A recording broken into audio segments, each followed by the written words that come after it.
திரௌபதியாகிய நான் பாஞ்சால தேசத்தின் இளவரசியாவேன். நான் வானை முட்டும் வேகத்திலிருந்து பிறந்தவள். நான் அர்ஜுனனை மணமுடித்து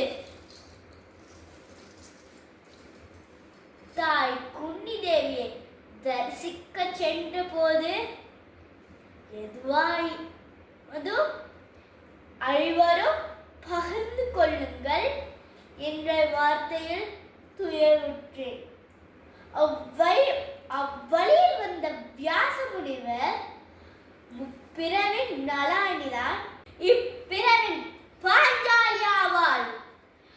பாஞ்சாலி ஐவரையும் மணமுடித்து ஹஸ்தினாபுரம் சென்ற போது துரியோதனின் பகடை சூழ்ச்சியால் நாட்டையும் இழந்து உடன்பிறப்பையும் இழந்து திரௌபதியான என்னையும் இழக்க நேர்ந்தது.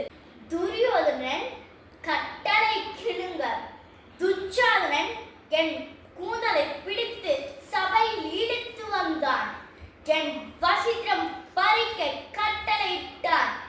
அந்த நொடி கோவிந்தா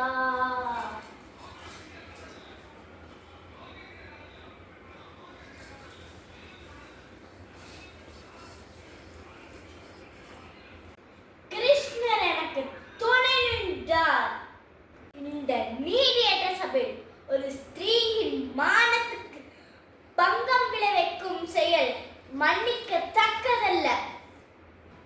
நான் மேற்கொள்ளும் சபதத்தை கவனமாக கேளுங்கள். துச்சாதனின் உடலில் வரும் செங்குருதியை அவிர்ணன் குதில் தடவர வரை அவ்விருந்தன் குதலை அள்ளி முடியேன். மகா